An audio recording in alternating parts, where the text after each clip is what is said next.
सबसे पहले उस राक्षस ने मुझे पकड़ा, लेकिन दुबला पतला देखकर रख दिया। फिर उसने हर एक को इसी तरह देखा और अंत में कप्तान को सबसे मोटा ताजा पाकर उसे एक हाथ से पकड़ा और दूसरे हाथ से एक छड़ उसके शरीर में आर पार कर दी और फिर आग जलाकर कप्तान को भून कर खा गया।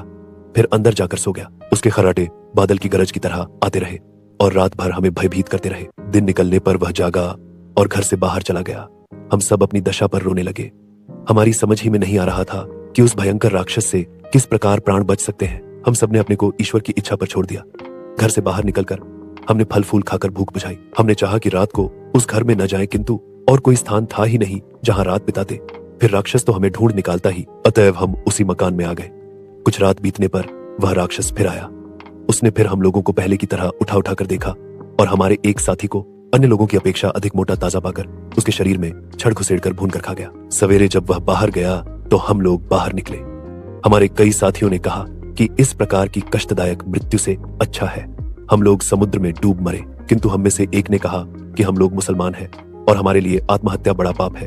हमें यह न करना चाहिए कि राक्षस से बचने के लिए स्वयं अपनी हत्या कर लें। उसकी बात मानकर हम आत्महत्या से रुक गए और सोचने लगे कि कैसे जान बच सकती है। मुझे एक उपाय सूझा। मैंने कहा, देखो, यहाँ सागर तट पर बहुत सी लकड़ियां और रस्सियां मौजूद हैं। हम लोग इनकी 4-5 नावें बना ले और किसी जगह छुपा कर रख दे। यदि किसी प्रकार अवसर मिले तो हम उन पर निकल भागेंगे। अधिक से अधिक यही तो होगा कि नावें डूब जाएंगी, किंतु राक्षस के हाथों मरने से तो वह मौत कहीं अच्छी होगी। मेरे सुझाव को सब लोगों ने पसंद किया। हम लोगों को नाव बनाना आता था और हमने दिन भर में 4-5 ऐसी छोटी छोटी नावें बना ली जिनमें 3-3 आदमी आ सकते थे।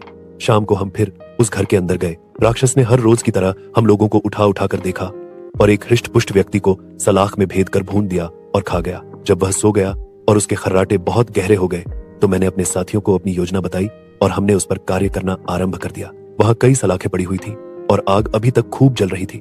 मैंने और 9 अन्य होशियार और साहसी लोगों ने एक एक सलाख को आग में लाल कर दिया। फिर उस राक्षस की आंख में हम सभी ने उन सलाखों को घुसेड़ दिया, जिससे वह बिल्कुल अंधा हो गया।